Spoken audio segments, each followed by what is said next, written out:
Se nos había quedado un poco al concluir el primer bloque, que habíamos entrado o estábamos tocando algo que podría derivarse o podría tocarse como lo que se ha hablado de las autorías coadyuvantes. Dentro de los requisitos o dentro de los elementos que conforman un delito, yo sé que usted no es penalista, sino constitucionalista, pero dentro de la estructura constitucional que arma la posibilidad de que un acto sea considerado agresivo a la sociedad, ¿en qué parte entraría la posibilidad de que el ente societario o el ente ajeno a quien realiza físicamente el acto delictivo pueda ser considerado como un autor indispensable para la comisión del delito, dentro del contexto constitucional? Mire, dentro del contexto constitucional tenemos necesariamente que referirnos a que ninguna persona, natural o jurídica, puede ser penada o sancionada con una sanción, si cabe la reiteración, no prevista en la ley. Tiene que existir la reserva de ley para que se pueda juzgar y condenar a una persona natural o jurídica por un delito expresamente señalado y establecido con todos los elementos y configuraciones que no permitan discrecionalidad, porque eso es lo que busca el constituyente, que las personas no sean sancionadas dentro de un mar de discrecionalidad de la autoridad encargada de imponer la sanción.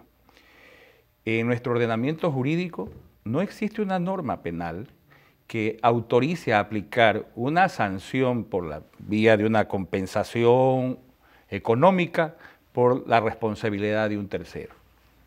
Dentro de este contexto, doctor Vera, dentro de este contexto, si bien es cierto que la Constitución garantiza la claridad de la norma penal, pero tenemos una norma penal que dice que o introduce el concepto de la autoría coadyuvante. ¿Hasta qué punto ese concepto retrotraído del Código Penal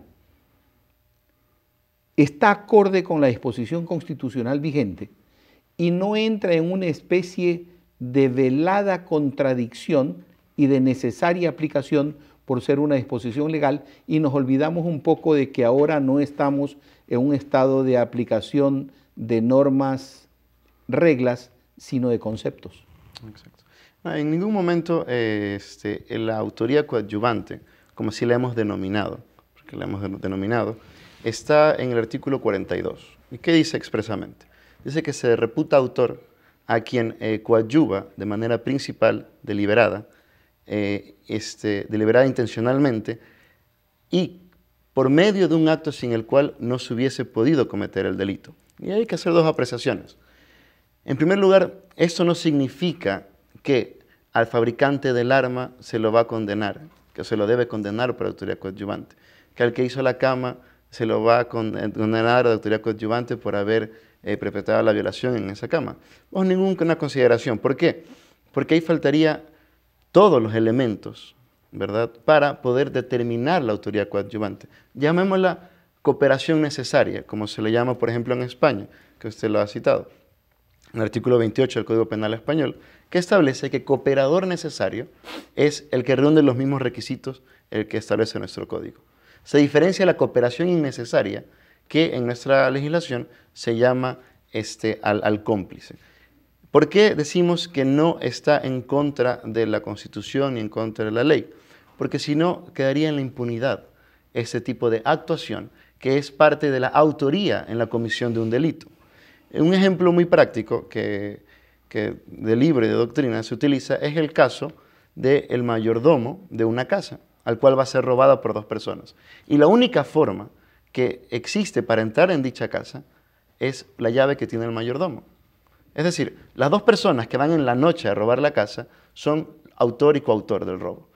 El mayordomo que facilita el medio único que existe para cometer el delito es el autor coadyuvante. Y el que ayuda a vender o el que vende los objetos robados finalmente es el cómplice. Esto, uno, que es totalmente constitucional, y dos, que se diferencia en toda la etapa de la comisión del delito quién es el autor coadyuvante, y etcétera. ¿Y por qué insisto en que no se podría establecer que el arma, quien fabricó el arma, quien fabricó la cama o quien facilitó el medio? Porque tiene que tener un requisito. ¿Cuál? Que tiene que ser principal, deliberado, determinante, y que si no hubiese existido ese acto único, hubiese sido imposible cometer el delito. Cuando el Código Penal habla de principal, ¿verdad? Esto se establece como insustituible, imprescindible. El caso de la cama o del arma, ¿verdad? No cualifica. ¿Por qué? Porque el arma puede haber sido proporcionada por cualquier otra persona. La violación puede haber sido cometida en cualquier otro delito, en cualquier otro sitio. Sin embargo, la publicación era exclusivamente y fue únicamente a través del diario. Si no, no hubiese existido delito. Mi pregunta estaba en otra orientación. Era si es que esa disposición penal vigente en el Código Penal tenía sindéresis con la Constitución vigente. Por supuesto. ¿Dónde? Porque hay que recordar que nuestra Constitución, en primer lugar, es extremadamente garantista. Y el hecho de quitar o disponer que este efecto de autoría quede desvinculado de la ley o quede simplemente, o que se lo tache de desproporcionado, implicaría que la comisión de ciertos tipos de delitos, ¿verdad?, sería o quedaría en la impunidad. Lógicamente, nuestra Constitución, al establecer el buen vivir, al establecer el debido proceso, al establecer todo este tipo de reglas, son preexistentes para que no este tipo de delitos o la autoría en esta forma no quede impune. Hay que recordar que nuestra Constitución también establece el derecho a la información, el derecho a la opinión, y establece la responsabilidad ulterior cuando se ve infringido el honor o la dignidad. Precisamente sobre la responsabilidad ulterior y sobre los principios de autocensura a los que podría llevarnos el tipo de autoría coadyuvante en el caso expreso de los medios de comunicación. Vamos a tocarlo luego.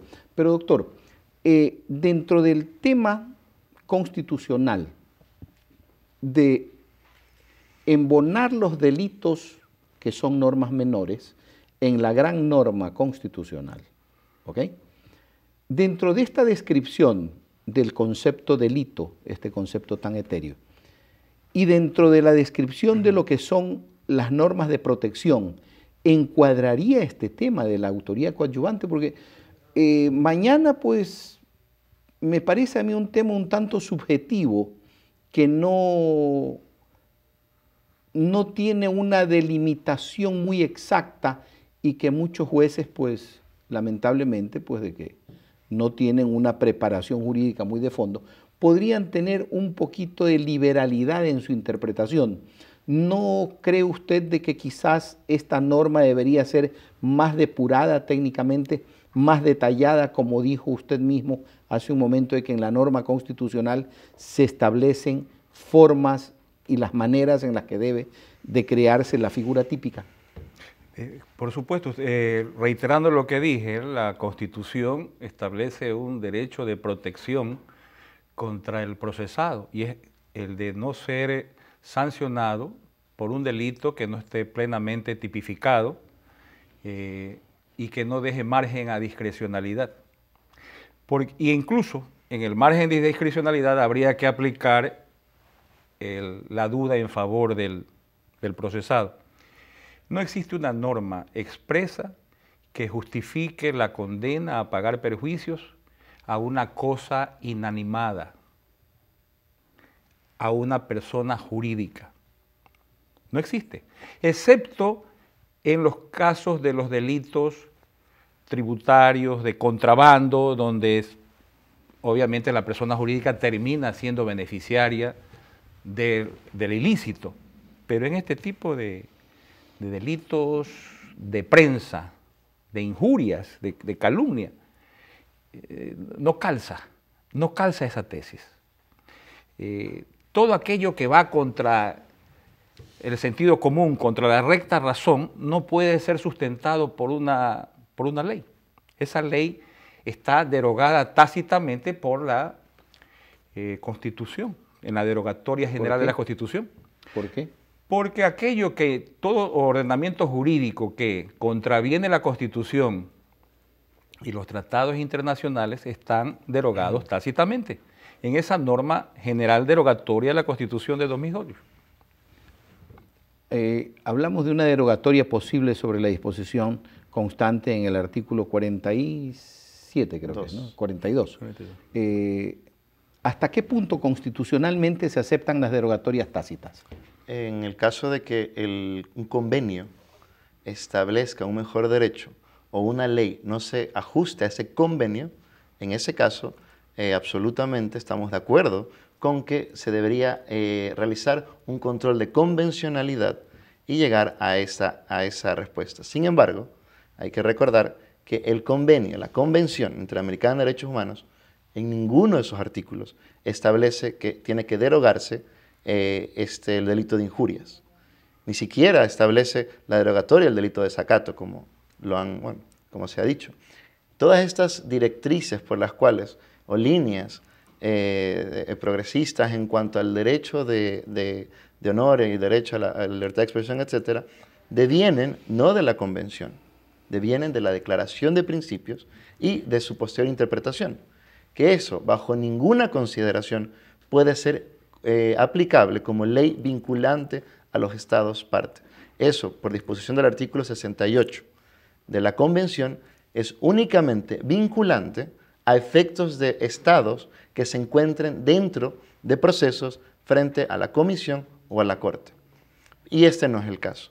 Es decir, cuando se alega o se quiere alegar que el artículo de las injurias calumniosas no es aplicable o que la autoría tampoco es aplicable por efectos de un tratado internacional, llegamos a un error. ¿Por qué? Porque únicamente es vinculante la convención, más no la declaración, ni mucho menos la interpretación de principios. En cuanto a la aceptación de la Constitución de la República, de los convenios, tratados, acaba de indicarnos el doctor Vera, que esta parte precisamente no sería aplicable por cuanto la disposición constitucional es otra. ¿Qué dice la disposición constitucional? A ver, aquí hay que clarificar algo muy importante. Los derechos acordados por los estados americanos en la Convención de San José de Costa Rica no se agotan en su texto. Los órganos de la Convención, del Pacto, la Comisión Interamericana y la Corte Interamericana, son los que están encargados de hacer la interpretación, especialmente la Corte Interamericana, de los textos de la Convención. Y su interpretación es obligatoria. Es obligatoria para los estados, sin necesidad de que los estados sean demandados. Así está establecido en un fallo de la Corte Interamericana del año 2006, en el caso Almonacid, Chile. La Corte dice ahí que los jueces de los estados partes no pueden excusarse en el derecho interno para contravenir las disposiciones de la Convención y de la interpretación de la Corte. Y señala adicionalmente que sería absurdo que la Corte esté encima de cada caso de violación de los derechos cuando ya ha sentado una jurisprudencia que proscribe ese tipo de actos que son violatorios. Que el hecho de que un Estado parte no tenga acordado su normativa interna con la Convención y haya caído en mora por culpa del legislativo, no significa que el juez no esté en la obligación de inaplicar las normas del derecho interno para no lesionar los derechos de las personas. En el caso Kimmel del año 2008, Kimmel Argentina, la Corte ratificó aquello. Ratificó aquello pese a que el Estado argentino